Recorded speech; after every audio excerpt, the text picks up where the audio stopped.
Welcome back, everybody, to another wonderful episode of That's Curious podcast.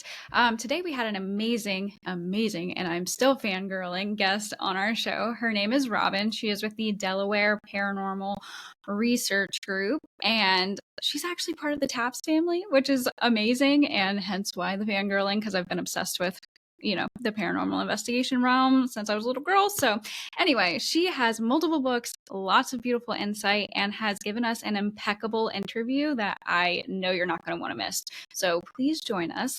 And Lloyd, tell me what you got from this conversation, because aside from the fangirling, I learned so much from her. Yeah. If you're interested in anything paranormal, this is an episode you're going to want to tune into. Some aspects about the technical side, some experiences Robin shared just on the show through 18 years of experience. And towards the end, you're going to want to stick around for the talk about the near-death experiences. That, for me, that's probably going to bother me the rest of the day. Yeah. It was an amazing episode. Probably one of the best we've ever done. It's really, really compelling, really driving, and got the brain spark. Yeah, I came in with questions, definitely left with more of them just because of like how in depth we got. And it's like, whoa, I think I need to take a second to reflect. So if you have it, grab a journal and a drink because you're going to want it. But enjoy this beautiful episode. See you later.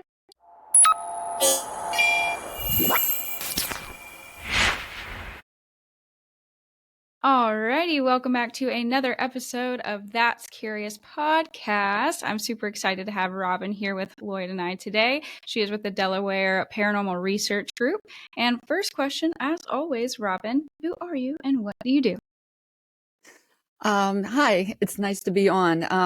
I'm Robin, and I am the director of Delaware Paranormal Research Group. I haven't had quite enough coffee yet this morning. I feel like I keep stumbling. Yeah. So bear with me until the caffeine kicks in. But so I'm the director of Delaware Paranormal Research Group. I've been the director, ever since it started. So it's about 17 years now. Prior to that, I was a part of another research group. And we basically, we go out and we do paranormal investigations. So we do residentials, we do businesses. We just did a life-saving station museum in October. That was fun. So we've done forts. We're doing Gettysburg next summer, so I'm really psyched about that. So we're actually part of the TAPS Family Network group.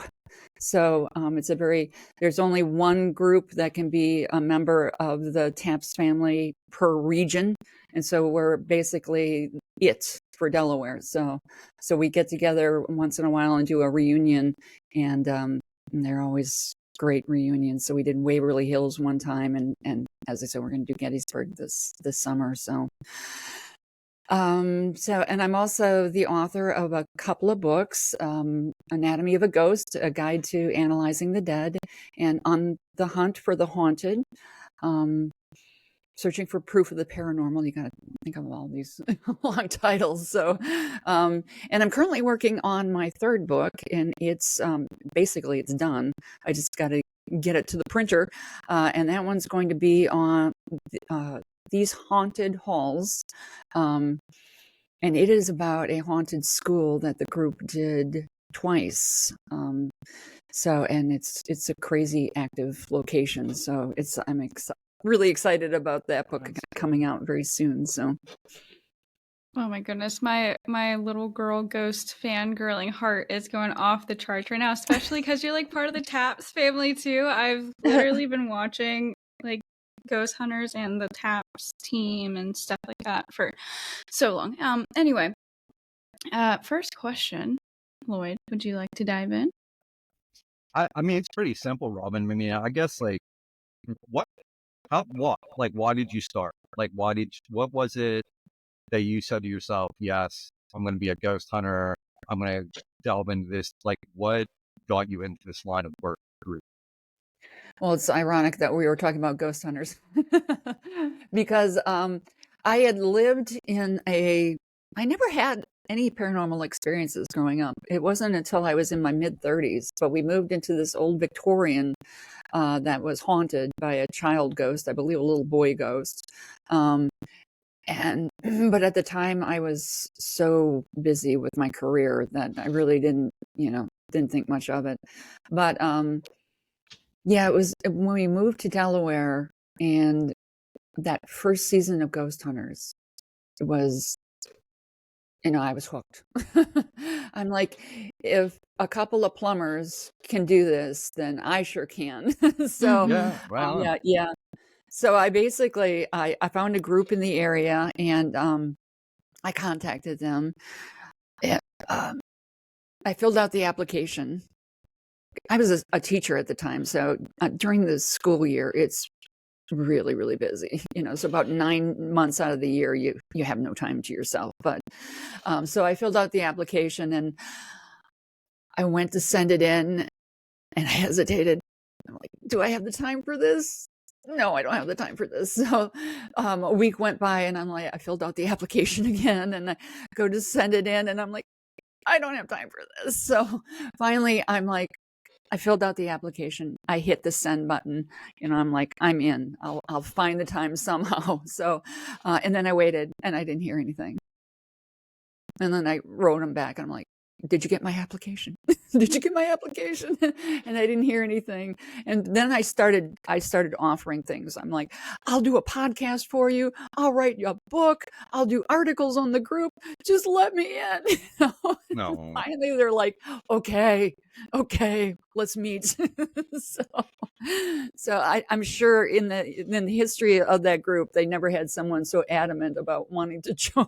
But I was just, I don't know what it was. I was just hooked. I had to do it. So, yeah, so man, I I've think been if you ever get in since. those situations where you're like, hey, I'm going to do this thing, and you keep talking, Mhm. I think people eventually say, all right. Yeah. Like, they're going to keep calling or keep emailing or I mean, we better Yeah. give them a shot. I'm just going to have to let this woman in. So, yeah. Well, the guys that were running it were early 20s, so I'm sure they were like, do we really want a middle-aged school teacher, running around with us? But yeah, but I got in. So Congratulations. I love the dedication. Never stop going towards your dreams, people. right. You never know what could happen. All right, so you write them, you finally get in, and then what are the next steps? What happens from there? Where do you start? Well, this team wasn't terribly well run. So basically it was just come along on investigations with us. And I did that. And as I say, they weren't terribly well run. There was no type of education, no type of training. I started buying equipment and then I found out that I bought the wrong equipment because they weren't giving me any guidance. So, so basically I only stayed in that group for about a year. And then I'm like, you know what? I can do this. I can do this better. So, so the people that I bring on, I train them. We have training sessions. I give them a handbook. I tell them what type of equipment to buy and what type of equipment not to buy. So, I tend to be very thorough, but, so I try to get a team that is really worth their salt. So I love that. I'm like curious what this handbook looks like. I don't know. I think I just want to run through training with you. I feel like, oh, I want to do this. How do I do this? But yeah, I think it's like I love that you just kind of like took it into your own. Oh, there it is, there it man. is. Right, It's right there. on. It is. Yeah. Oh my That's goodness. cool. That's so Yeah. exciting. So it's the rules and the bylaws and a little bit about how to do the investigations. And then there's a whole section on what equipment to buy. And I even put the little pictures of the equipment and how to log. That's a big That's wild. how to log and what logging looks like and exactly how I want them to log and So yeah, I've had people apply for the group and they're like, oh, the other group I was in never had anything like this. And I went, well, yeah, school teacher, I just can't help myself. So That's a lot of time and dedication. Mm-hmm. Robin, I'll be real honest with you, and I'm kind of the skeptic out of the two of us. Okay, I'll Okay. be just upfront. So I guess my question next is, man, tell us about your first experience as far as, because I know, like, just doing research with ghost hunters, paranormal researchers, when they go on, they'll tell you like 99% of the time there's a practical, logical explanation for what's going on. Like, told, hey, there's shadows being cast, whatever. They'll tell, I watch them as kind of ghost hunters are very like, yeah, man, it's on. But there's always those stories, man, where there is no explanation. You know what I mean? Like, this is 100% some shit's going on. You know what I mean? So Mm-hmm. when you started this all up, and what was your first, when you're on an investigation, what was your first real experience when you're like, oh, damn? Oh, God. We're talking 18 years ago. I'll tell you about our Fort Delaware investigation, because that was the first time something completely wacky happened, I think, to me at least. But I was with two other ladies, and we were in the officer's kitchen. And the officer's kitchen is right outdoors, or right out the door is where they have cannons, where they had the cannons on the little swingy things. Excuse my French. I don't know what the swingy things are called, but basically we can use that term, it's a swingy track. things. Yeah. When Robin doesn't know the word, she makes them up. So Yeah, that's all right. yeah, the cannons are on a track of some type. So so there was actually a cannon right outside the door.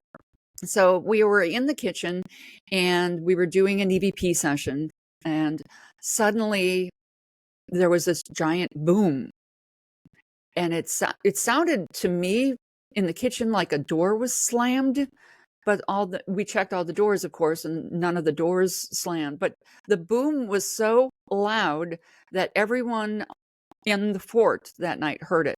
So and the park ranger that we were with said that it sounded like a cannon going off, so a cannon blast. So it was and the really cool thing was when TAPS did Fort Delaware, they had the same thing happen. They were in the officer's kitchen and they heard the large boom. So it's like a ghostly cannon going off on occasion. And I talked to a woman that went to Fort Delaware during the day, and she said they were given a calendar of events. Basically, at 10 o'clock we're going to show you how to make a horseshoe. At 12 there's going to be such and such in the kitchen. So there was a whole schedule of events, and then at like 1 p.m. they were going to fire off a cannon. So it's not 1 p.m. and she's up on the battlements. It's about 12, say. And all of a sudden she heard the boom of a cannon being fired. And she's like, did they fire it early? Because it's not scheduled for an hour yet. So apparently she heard the boom as well, just, during the day on a tour to Fort Delaware. So apparently these ghostly booms just kind of occur randomly. I'll be real honest with you, Rob. If I was out with you and that happened, like, people would probably have to follow the trail of fecal matter that I'd be leaving as I ran away. I mean, I told Shay, like, we had talked, we did an episode through us talking about just the paranormal. And while I am a skeptic, I'm open-minded. You know what I mean? I'm one of those guys that will tell you that I'm not sure about ghosts, but at the same token, I'm not interested in, like, I'm not going to go with a Ouija board to some place that's haunted and stay the night. I don't, like, I believe enough that there's something out there that something's going on. You know what I mean? Like, there's just too many stories, too many experiences from a large variety of people. and like this, for example, like you said, this is a shared experience. Multiple people from different backgrounds, cultures, age groups, sex, race, orientation, really, they experience this loud. Okay. Mm-hmm. So right off the jump, that's a shared experience among a variety of people. So that gives it some weight, Mm-hmm. that definitely gives it some Mm-hmm. weight. And then two, like, I guess where I'm at is if you can't scientifically, and I use that term very loosely because but if you can't disprove it, okay, I'm not saying that validates it, but that also gives it weight. If you can't disprove, like, okay, look, this guy fired this game, whatever. It's right off the jump. That's an unexplained experience, and that Mm-hmm. is what's compelling to me. Mm-hmm. Yeah, and my group being a research group, by the way, we don't use any of the more questionable approaches.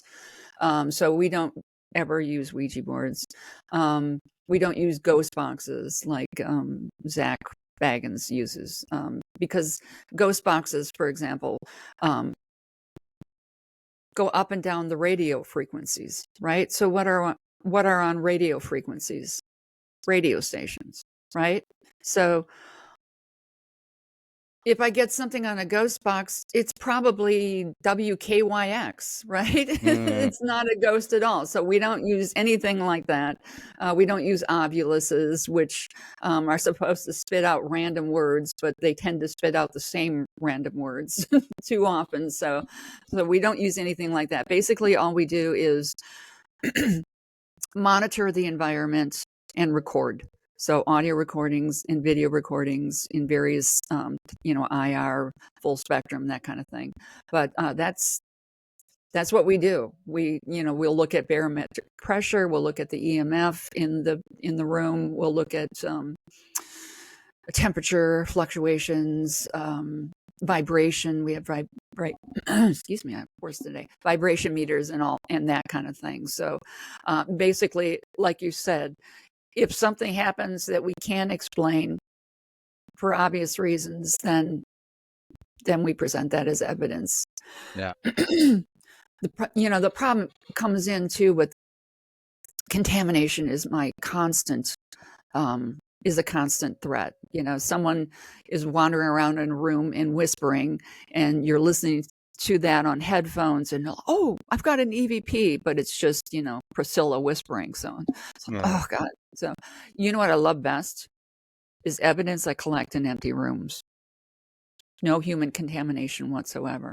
Now that doesn't sound like much fun, right, on a ghost hunting perspective, but the very best evidence I get is in empty rooms, down empty halls, and I can be sure that it's evidence because there's no human contamination. So That leads me to a question that I really wanted to be able to ask you today. So, I I want your personal perspective on like what is it that you think you come in contact with? Because Lloyd and I have had a whole conversation of like, are there differences between like ghosts and spirits and demonic entities and stuff like that? And I, from your personal experience, would just like to know like, what do you think on these investigations you were coming in contact with? Do you think there's a difference? Have you had any specific like experiences where you think you could differentiate anything? Just what is like what are your beliefs behind all of that?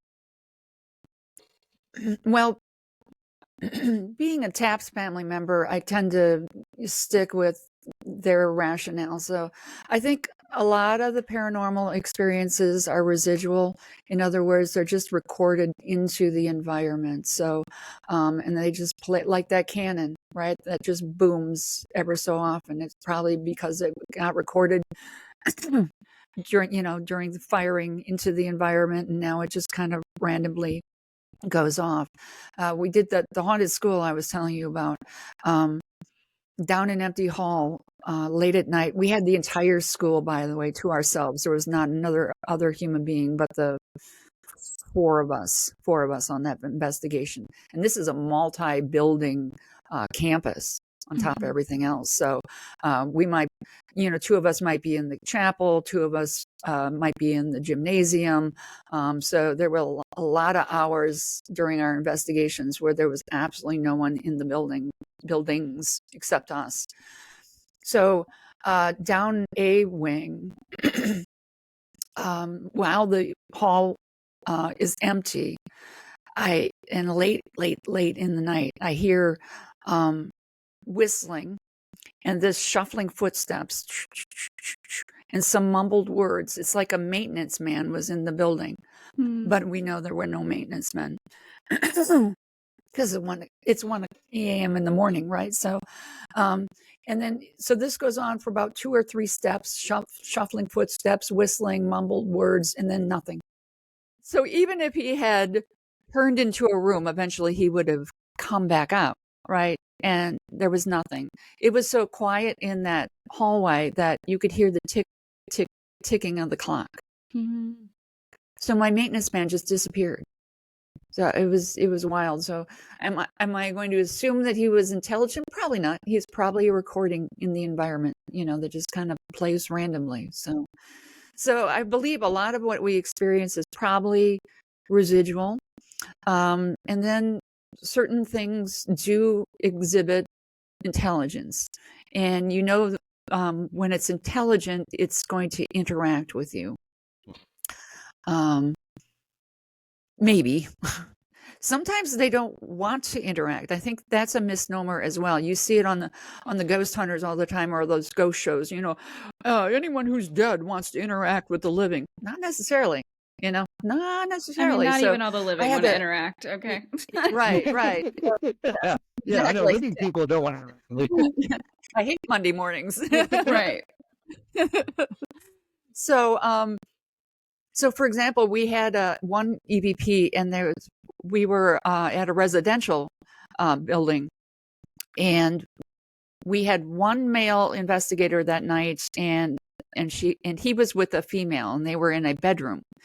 In the closet of this bedroom, where the homeowners said that they had a lot of activity, we had placed an audio recorder, and on that audio recorder, we hear a female voice say, "Yes, I see him."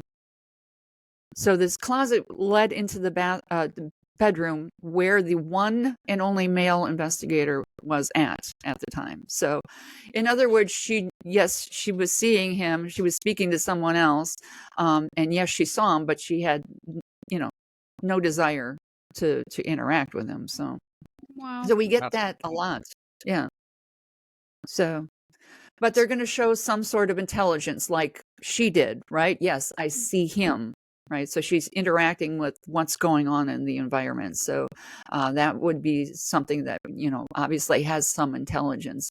Now, do they have the intelligence that you and I have? I don't think so. I don't think they change over time. I don't think they're aware of time. I mean, you can ask them all day long, what is the year? Who's the president? And you never get an answer because they don't seem to have any concept of that. And I don't know that they change and adapt necessarily. They're just kind of, I'm working with a new investigator who is actually, appears to be a very, strong empath. For the once and only time in my life, I'm working with an empath. But she was saying that she believes that residuals are basically spirits that are kind of on a loop, and they're not seeing what's going around, what's going on.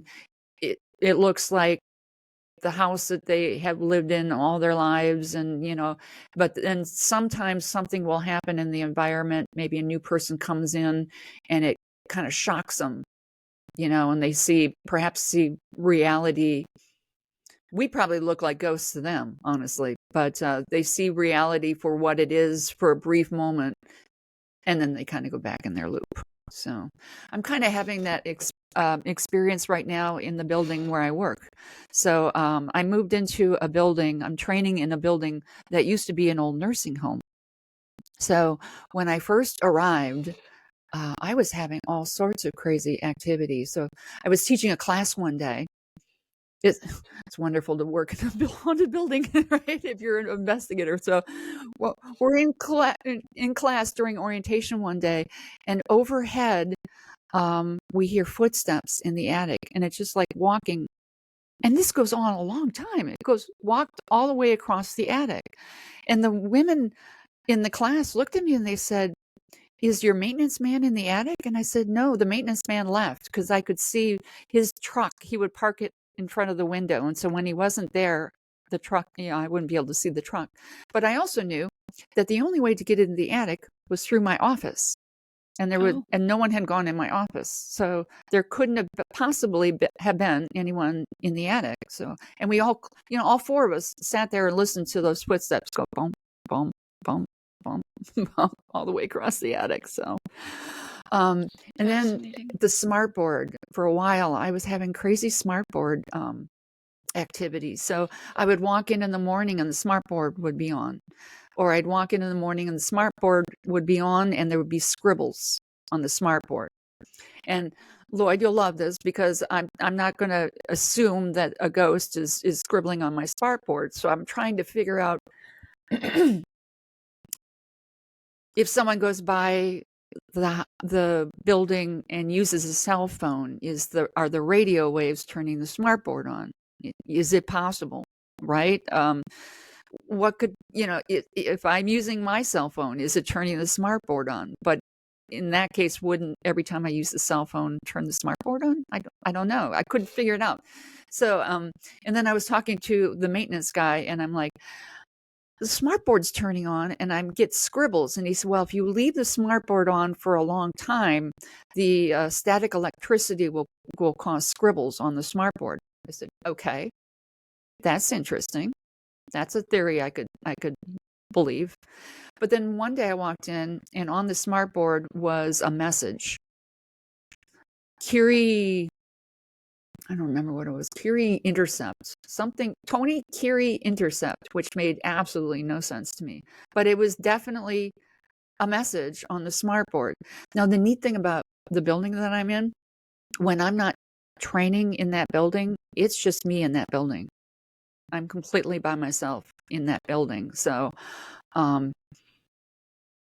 so there's no one in the building when after hours. So how did the message get put on the smart board? I could not figure it out. And then one day I walked in and it was like a schematic. It was like they were drawing out buildings or something. So there were boxes and like streets and it looked like a house, like a schematic for a house or something. I just wild. So, and I never could figure that out. So it was like, and before I had moved into that building, by the way, it had been abandoned. And as I say, before that, it had been a nursing home, right? So, and it was almost like after it had been abandoned, I'm sure it was nice and quiet in there, right? And you could just kind of go on his loop all day long.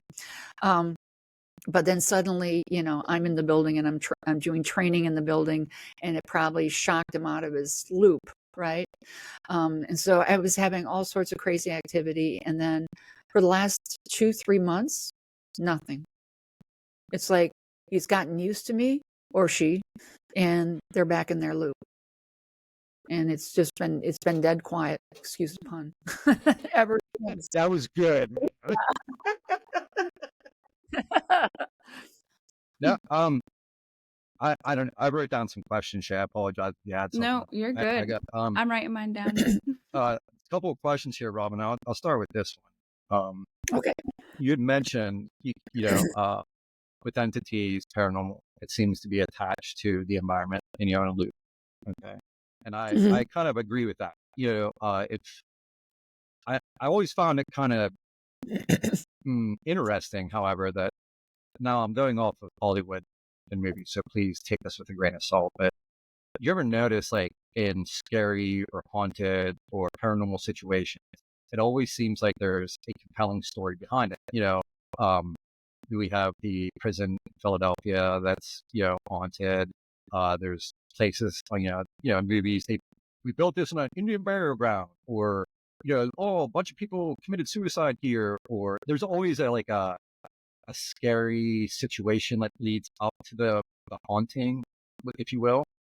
But at the same token, like, I guess my question is it A, do they just stick to the environment that they're in? Or can they attach themselves to us to, can they freely move and go, if I'm haunting, say, Gettysburg, could this entity or ghost go to, say, State College, Pennsylvania? And like, do they travel? Is it like, what's their motivation? Is it just tied to the environment, or can they attach themselves to us? What's the, I guess the mode there? That's a deep one. That's cool. Yeah. Good. And see, and I've been really working on theories lately about consciousness and the power of the mind. But I think the ones that are in a loop, let's just use that word again. I think the ones that are in a loop see reality in the way that they have always seen reality.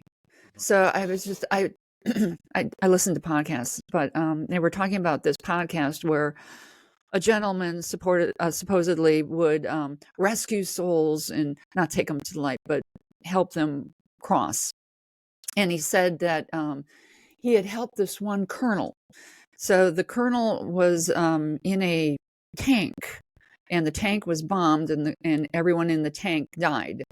But the colonel, in his mind, he was still on his mission. It was still World War II, and he was still trying to meet up with his battalion. So he was out, in his mind, he was out in the desert in his tank, driving all over the place, searching for his battalion. And so that's, in his mind, it was still World War II, and he was in the desert, and he was searching for that battalion. And it was strange that he'd been looking for them for so long and not finding them, but it was still World War II, and he was still in this, so the power of the mind to create its own reality is kind of the theory that I'm exploring right now, because I think the mind is much more powerful than we believe it to be. So if you're in the Civil War and you suddenly find yourself dead, but you don't realize you're dead, you're still fighting the Civil War, right? So they're still out there battling.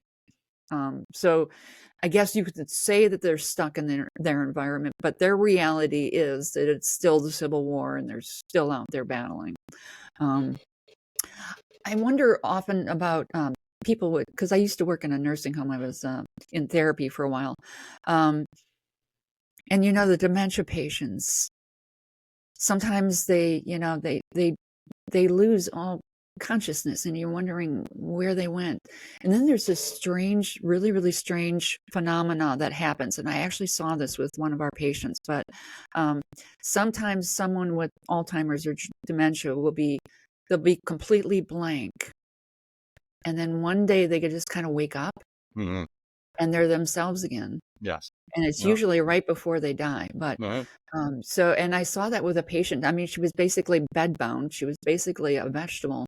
And then one day she just woke up. And she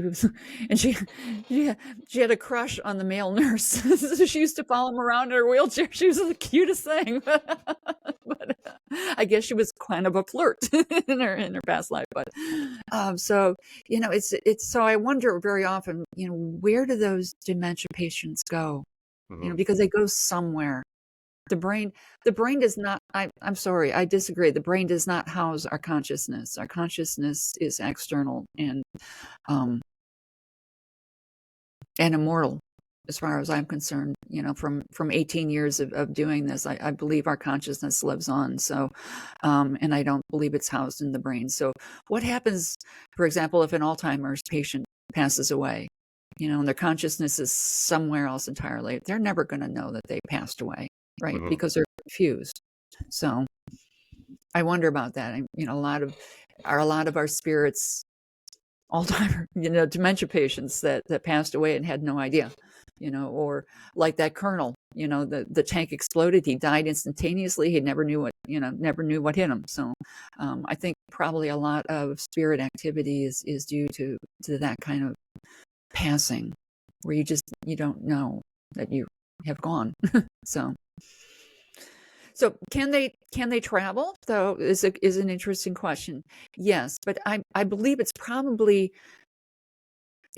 more about, because if they can create any reality in their minds they want to, they're going to see reality in the way that they see it in their consciousness. So it's going to depend on how intelligent they are or how aware they are. So, but I fully believe that spirits can move about. It was an interesting investigation, but I did a couple of times. I did this one residential. Now, it had been farmland before they built it. And back in the 70s, they had built like a subdivision on what had been farmland. But what they were seeing in the house was a woman in Victorian dress with the hair up, and the frilly collar and, the tight skirts. And the homeowner's boyfriend saw her almost every night. But she couldn't possibly have been, she couldn't possibly have passed away in this house, because this house was built in the 70s on what had been previously farmland. There'd not been a house there. So she obviously had to have moved in from somewhere else, right? So yes, I do believe that they can move about. It's what the reality is that they perceive. So I just find it fascinating, like too. I try to look at all the links between stories, and I guess kind of like piggybacking off of Lloyd's question, I'm like, okay, so the Victorian dress, that's very common to hear, or like certain periods of time are common to hear. And I'm like sitting here, I'm like, I know there's a lot of people, between the 90s and now that have had sudden deaths, and I never see anybody, have experienced any ghosts that are walking around in a 90s kid outfit or anything. You know what I mean? So sometimes I just get curious where I'm like, why do they always seem to be geared towards like some period of time? Like, was there like a massive imprint then, or like, it's just very, very interesting to me that it seems to be the same type of look or generation or anything like that. Do you have any idea? Like, have you experienced or seen or heard of any more recent type of,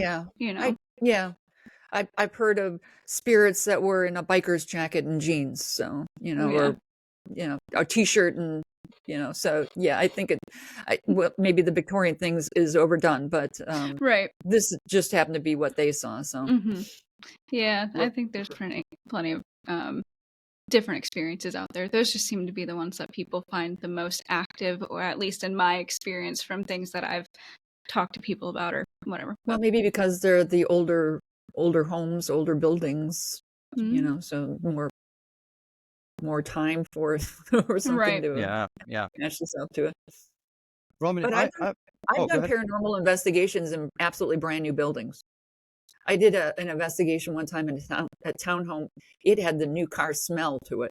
It was so new, and it was completely active. So we were just talking about that, Lloyd. We had a little mini episode, and we were just like, okay, we want somebody to go to a more modern home that was built like between, hopefully like in the 2000s, and see if there's any type of activity there. So I think that's really cool that you were able to bring that up and be like, no, it still had the new car smell, and there was plenty of things going on. Right. And it was wild. So again, Lloyd, obviously something moved in, right? So no, that one was interesting because so we're trying to wrap our heads around why would a brand new house be haunted, right? So a few years after I did that investigation, I was talking to someone that had run into the owner. He had owned the property previously. And when he sold it to the developer, he said, use the property as you want, but do not place any buildings on this part parcel of land, and the developers ignored them and put a building on that parcel of land. And I'm thinking to myself, why would someone stipulate that you can use the entire property, but don't put anything on this parcel of land? If you know anything about Delaware, there's like little family graveyards, little family plots all over the place, right? I know there's one right next to a car dealership on 13. I mean, they're ubiquitous, they're everywhere. So I'm thinking to myself, what do you want to bet that little parcel of land was actually the family plots, and they put a building on top of that, and now it's haunted, right? So That just gave me a really Yeah, right. well, because now I have the question of, if people are attached to a place, or like a spirit or a body, or spirit or soul is like attached to a place, and say they're going throughout their home and stuff, however their remains are elsewhere, I'm curious about the land part, where people say that like these spirits are, attached to this land because of their remains being there, and like they may not be where they naturally were residing most of the time. So it's just interesting why they would stay in certain places, or why they would be active there. yeah, I don't know if they stay in graveyards so much as they felt. I know if someone put a house over my grave, I'd be upset, right? Mm-hmm. So I think it's more to the fact that they feel they have been trespassed against, not that they're, Not attached to the not that they're remains clinging to their, themselves. their deceased selves, Gotcha. which are rotting on the ground. Right. Yeah, I don't think I'd want to attach to that either. I look bad enough in the morning. I wouldn't want to see myself. Oh, goodness. Yeah. I have plans to be cremated, man. I'm going to skip that whole thing. Yeah, Robin, you mentioned something earlier which was kind of cool, man. Like, you talked about human consciousness, and just, it doesn't, you don't believe it attaches to the brain, nor do I. I do believe that human consciousness goes on. I think the ego dies, as far as like when we die, that's our ego, our body, our physical. We become conscious, or, if you will. Like we don't attach to time, we don't attach to environment. Those things don't apply. It's not useful in the next stage, in my opinion, I guess. Mm-hmm. That being said, you mentioned like when people are dying, and I just watched a show on Netflix. Forgive me, I'll put the link in when we do the video. But they talked about, and this is very routine, that as people are dying, they will see dead relatives. They will see, Mm-hmm. basically, for lack of a better term or explanation, people that they were very attached to help them cross over. Some of these people weren't even necessarily dying. They're just getting ready to die. They talked about the experience, the very next day. There's a medical doctor in this Netflix documentary. He goes through, he's a hospice doctor, and these older people are telling, hey, I see my wife and kid. And they're like, I didn't want to come back to this realm, this consciousness. I wanted to stay with them. So, Mike, I say all that. Okay. Like I said at the beginning, I'm kind of a skeptic. However, I also know that people you can't bullshit emotion. You just can't. And when you see these people talk about these things, I know it's true, or I feel it's true, because I can feel the emotion, as they're explaining, hey, I saw my son, or hey, I saw my mom, or what have you, so that's the link between that, like you said, human consciousness, people seeing that, people will almost validate that kind of experience. But when it comes to a haunting, they're like, oh, now I'm like, no, even as a skeptic, I'm like, no. If one exists, I think both exist. You know what I mean? They have to. Like, there is a soul. I believe we are souls in a body. I don't believe we have a soul. I think we are the souls in a body. So I agree with all. So I guess what I'm asking, the whole question, and that's very long explanation. The whole question really is, if you're under the belief that human consciousness goes, it does not, you can't create energy or destroy it. It goes on forever. What's the motivation for these spirits, entities, or ghosts. I'm using all these terms very loosely, so I apologize. But what's the motivation for them? They're stuck in the loop, or if they're stuck here in this reality or consciousness, why and what do they need in order to move on? Well, I think for those that are seeing reality as the reality that they, were stuck in, if that makes any sense. The ones that are stuck in the loop. I think they just have to be shocked out of the loop in some way, right? Oh, I am dead, and the house that I'm living in is no longer here. So, but then I think some of them just plain choose to stay. Yeah. I think there's some that just plain choose to stay, and it might be because they're fearing retribution. I mean, if a person was an absolute tyrant, right, living, then when they pass away, they're not going to want to, face the consequences. So they might remain here. Rob, that's interesting you say that. That's really cool too, because that would give. I'm sorry, I just got a spark there. I said earlier, you ever notice, like, when you see hauntings, it's always, it seems a lot of times, especially in Hollywood, it's like evil. It's like, oh, I'm mean, I'm bad. But then when you say it like that gives a full explanation to why that is. Like, if they're looking to not get judged or face retribution, as you say, and they were an absolute terror here on this reality, that would explain why a lot of hauntings seem evil. Really negative. Absolutely. Yes. Yeah. Right. Because people don't improve. Yeah. once Right. they die, right. If you're an absolute schmuck, you're gonna remain a schmuck. So, but even people that I think certain people too just like it here. They just want to remain. So, or they want to remain near their loved ones. Or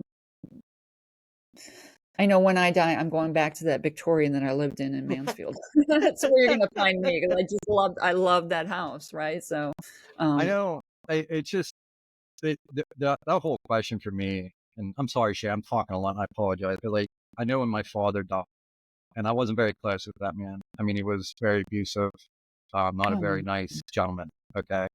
Years later, I mean, we're not going to get therapy or anything here, but years later we reconciled, as far as I reconciled with myself and forgave him. Right. So I was involved in his life towards the end, as he was dying. And the day before he died, I'd visit him. And while sitting at his bedside, he was on heavily medication. Okay. So there's the loophole, if you will. However, didn't talk to me. Yeah, pretty much just staring into space. And then as I'm getting ready to leave, points towards the clock that was on the wall. Fear in his eyes, utter fear. And he said, what is that? And I look back behind me, and I'm like, that's the clock. And he still had his finger out, and he slowly brings it down. You know what I mean? Like, and I could see the fear. I could see it. Like, I told my mother, I tell everybody this story. Like, I saw it. Like, now people immediately say, what did he see? I'm like, I have no idea. I mean, I didn't know. I had the same eyes he does, but I wasn't in that situation. You weren't seeing But I can tell you what he didn't see. And it wasn't a damn. Okay. I'm telling you right now, he saw something. Okay. Now, again, I will say, like, the easy act is, he was heavily medicated. And he was, I mean, I don't deny that either. You know what I mean? Having medications can make you see some wild stuff. I'm not totally open to that too. But I give a lot of weight towards these experiences, especially when people are starting to die, because again, this doesn't happen just 1, 10, 100, 1,000. There are literally a plethora of people's stories saying that, hey, my grandmother saw her husband, or so. Yeah, right. Oh, yeah, go ahead, Shay. Sorry, tag you in. Sorry. No, as she's soon almost as out of you her seat. That's right, man. Yeah, I told you rabbit holes, Robin. Rabbit holes. Listen, So I've had 2 severe NDEs in my life, and for the people Oh watching who my. don't know NDEs, near-death experiences, but Right. No, I wrote about it in the first book, actually. So I love that. I yeah, figured you would know, but for those who yeah. are watching who may not be as well informed, but my very first NDE, and I talk about it more excited now because it was not a very fun experience. However, now that we've moved Right. past that, I was in the hospital and my mother was there. I was a teenager at the time. My mom's standing towards the doorway, and my partner was with me. And I'm sitting there, and I'm like going in and out. Basically, it just kind of felt like this whelming feeling. And out of nowhere, I look and I can see the whole room. Like felt like an aerial view while also seeing a frontal view. And I could see my grandmother who passed away when I was 15. I saw her at the end of my bed holding on to like where my foot would be. And I looked at my Wow. mom and I was like, I see grandma at the end of the bed. And my mom immediately thought and knew something was wrong because she was like, what do you mean you see your grandmother at the end of your bed? And my partner was looking at me kind of crazy and she was like, what is going on? And I was like, no, like I see grandma right now. Like she's standing like with me. And then I went out. Like I wasn't there anymore and they had to bring me back. So like Oh, boy. I don't know if your brain brings like comfort or if somebody really can come back and be with you, but she was absolutely like my safe space and my person that would like pray with me and stuff. So losing Oh. her a long time ago, like that was obviously really hard. So maybe in that like time, my mind might have been like searching for that. So I always questioned like whether I really saw her and if she was there to guide me or if that, like I said, was something that like our brains can like create something. It was just very interesting. But as soon as you said like the grandmother seeing her husband or something like that, I've had an experience like that and it was super crazy and it felt so real. Like she full body looked like she was there. Like you couldn't tell Mhm. me that, Well, that she wasn't dude, standing there. I'm no expert, man. I mean, I don't pretend to be on here, but I can guarantee you that yes, you did see your dead grandpa. That is an experience. Like whether I can't answer whether I'm not an expert again, but whether that was your brain or you really did, that's what this whole show is about, man. But I Hmm. can get what I do not do, me personally, is dismiss people's experiences. I I do mean, not what's real dismiss for them them anymore. is what's Right, real for right, right. them. And that Exactly, was so precisely. real for me. And it was real enough to freak out the people that were in the room with Yeah. me to where they were Mhm. like, she's really seeing her right now. And of course, it Mhm. kind of like made my mom a little upset, but like, as it probably would. But I just thought that was Mhm. crazy. And I don't know, do you Well, have. Go. were you thinking about grandma at the time? No, I was No, just right? focusing on trying not to die. I think I was like, I don't even Right. know. I don't even feel like I was really aware of everything that was going on, except for there was a lot of commotion. And it just felt like everything got really slow out of nowhere. And I had the most clear Mm. vision I've ever had because I told you I felt like that warming situation where it was like I Mhm. was going in and out. And out of nowhere, like I said, I had like the aerial and the frontal Yeah, view. that's always the first step of NDEs. The thing about I like about NDE research too is it's like you were saying earlier, Lloyd. All of these accounts. Well, all of the accounts on NDEs seem to go in the same Mm-hmm. steps, right? Mm-hmm. So how can thousands of people, how can thousands of NDE experiencers have these absolute same steps Right. and it Yeah. not be real, Right. right? I mean, it's just the sheer weight of the sheer anecdotal weight would indicate that something is definitely going on, right? Without doubt. Yeah. Without Because doubt. everyone's experiencing this. So, and the first step in an NDE is the out of body experience where you're seeing yourself from above and you were Hmm. doing exactly that. So, and you weren't thinking about grandma, No. but there was grandma, right? Hmm. So we have to assume that you actually saw grandma. Now, can they come back from wherever they go? It appears that they can. And I Mm-hmm. also write about that in my first book. They call them after death communications. So Hmm. it seems like they can get a ticket back to earth on occasion.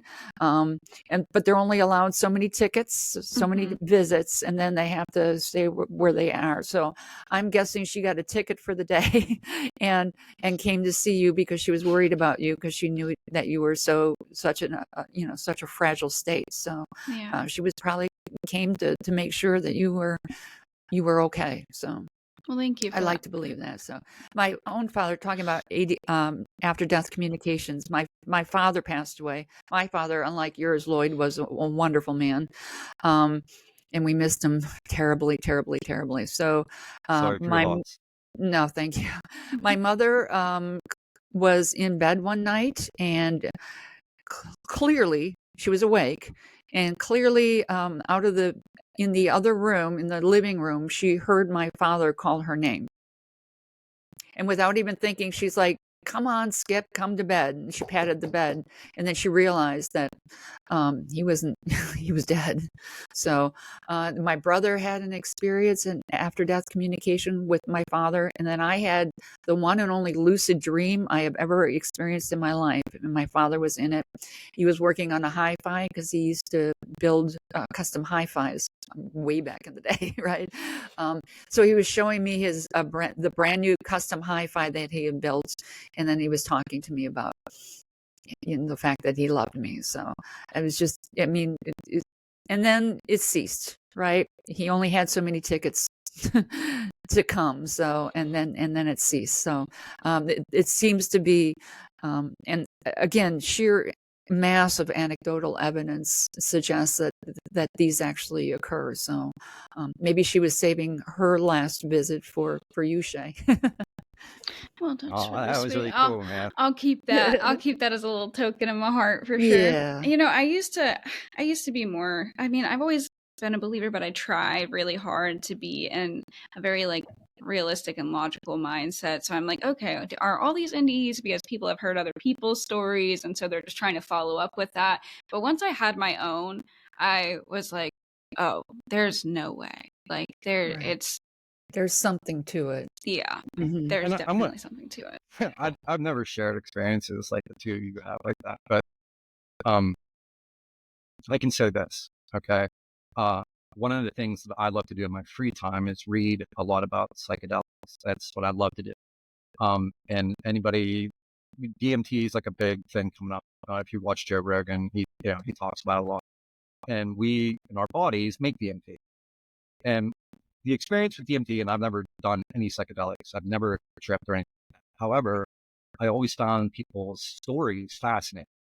And people that take DMT, it the correlation between DMT, people that have near death experiences, it's almost, I mean, man, it's almost in line. The only difference that I can really see is like, when you're on DMT, you might see different entities that are people that take this chemical, will share these entities. So I guess my thing is that as we die, we release DMT in our brain, okay, out of the pineal, which is not even brain tissue, which is that in of itself is fascinating. But you can't sit here and say, and this is me as a skeptic, and I think being a skeptic, I have to do honor to this kind of conversation, you should be a skeptic. Because that way you can say, hey, look, when there is no right or wrong answer, that's validated. And that's what I'm saying, like where I'm at now with this is near-death experiences, hauntings, DMT experiences. These things involve something beyond our own reality, for lack of a better term.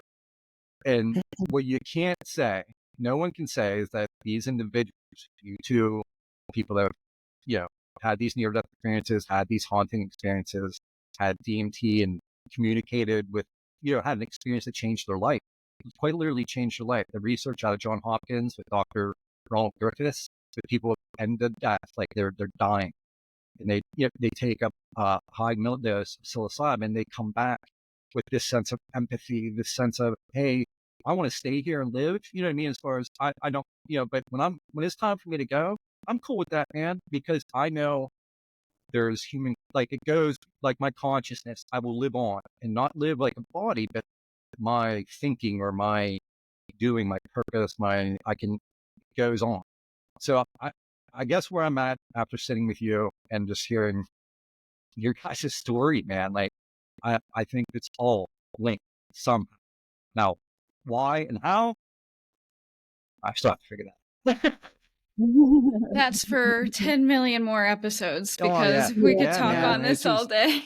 no, but I've that's been what I'm doing this saying. for It's moving. doing this for 18 years, and I don't think I'm any closer to.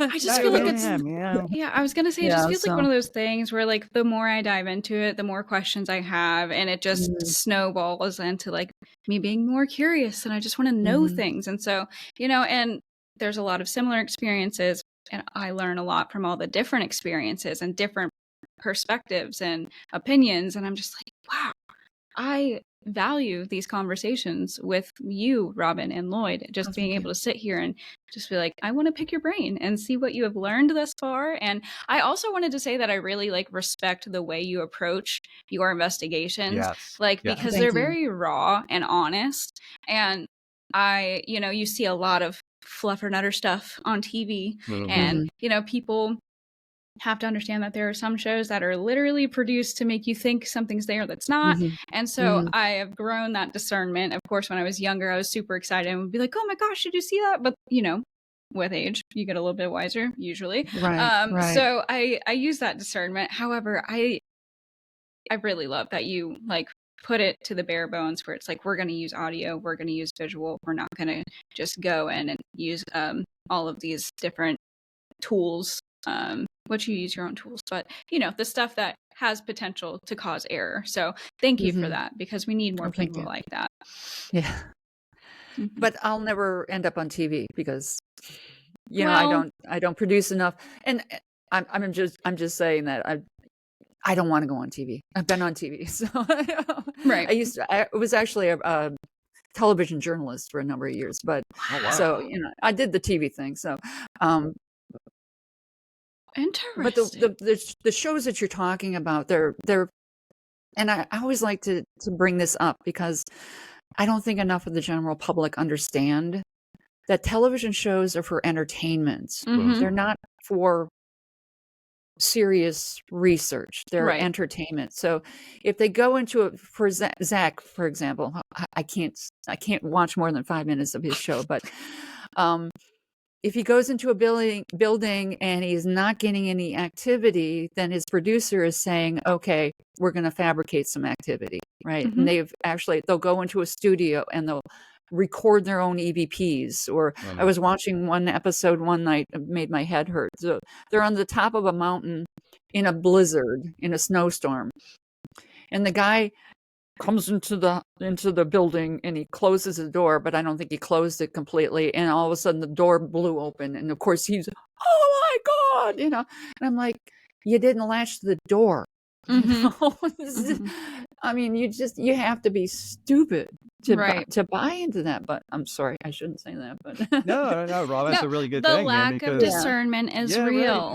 Yeah, and yes. then people that do that kind of stuff actually like pervert people like you who Exactly. are trying to find answers to help educate people like me. So Mhm. while again, I have no problem with, hey, I'm a ghost hunter and ooh, spooky. I don't have a problem with that, man. But just maybe let people know, like, dude, this is for entertainment. Like this, Yeah. I'm not a real researcher. You know what I mean? Where this is fun for a half hour. Like, let's not Hmm. pretend that I'm doing this. You know what I mean? But I think what the problem is when people come off and be like, oh, we were here for 5 minutes, and I started having a full blown conversation with, a dead guy. No, man, no, you didn't. No, I mean, I know that. I'm not even a big. It takes time to set equipment. You have to be in the right, right environment. Things you mentioned it. We talked about the whole through the show. You can get contaminated. Like I Contamination think is people, I worse. think people like you should be highlighted a lot more to be taken. I have no problem with people that want to be, use that as entertainment. I'm good with that, man. I love it. It's great. I go that way. That's cool. You can, but at the same token, I think you should people that actually do the research and are real researchers. They should also be given just as much highlight, just so people can say, okay, you know what I mean? Like things that go bump in the night. It's not a Friday night horror flick. Like there's actually really things that go bump in the night, and they're purposeful. They're like there's reasons. Mm-hmm. Mm-hmm. It's just that we don't make good television. You know, it's not much fun to watch a feed of an empty hall, for example. I don't But know. I'm just saying, I would stare at the hallway for as long as you needed me to. But the good thing is that you're making really great books, and like Oh, thank you. God, I'm an avid reader, and I really appreciate a good read, and I love that you're putting that out there. So I'm about to go to all of yours. Oh, thank you. Oh, of course, they are going on my shelf very soon. All right. But sorry, was there one more thing you wanted to say? Because I was going to lead you into like letting people know where they can find you, get up to date on your research and stuff. So, Robin, where can people find your work and follow you? And if they want to, work a little closer with you and what you are investigating, how can they find you and your team? Okay, well, we have a website. It's Delaware Paranormal Research Group.com. I know it's a big title, but and then we're also I'm on Facebook under my own name, so Robin Strom on Facebook. We have a YouTube channel, Delaware Paranormal Research Group, where we highlight a lot of the investigations, the evidence of the investigations that we have done. So the Fort Delaware cannon fire is a video on our channel. The shuffling maintenance guy is on our channel under I think it's First State Military Academy, the video. So a lot of our YouTube videos are very popular because it's all of our good stuff. So Yeah. I'm running there. I'm running there right now. I've had people tell me that they binged it. So unfortunately, it takes us so long to do an investigation because we will literally, like, when you do an investigation, you'll be there for hours and hours and hours, right? And then you have to go back and you have to look through every second of every feed that you ran. So, like the school, for example, I think I ran all of my 6 audio recorders, and then I think a couple of my other team members ran their audio recorders, and a lot of them have video recorders as well. And then I've got 4 video recorders of my own. So we have to come back and we have to watch each and every second of those feeds. And so we'll do an investigation, and it might be 6 months before we actually finish, going through all the feeds, just because it's so time consuming. So we can't do a show, a YouTube video a week, because I'd be dead. Right. I mean, trust me, I understand how much it takes to even edit a podcast that you do for an hour. God, yes. So, you know what I mean? I tried the podcast thing for a while. That was miserable. I'm like, I can't do this all the time. You gotta love it. You have to love what you do. You know what I mean? And I love this podcast, and I love your work. You have 2 now very big fans of you. So I said, I'm getting your books. I'll be binging your stuff. It has been an honor and a pleasure to talk to you. Lloyd, do you have any further questions or anything that you want? Just like Shay said, thank you, Robin, so much for just coming You're on welcome. and talking with us. I learned a lot, especially like the end part when we all 3 of us are talking about the correlation of near-death experiences. I'm looking forward to following your work.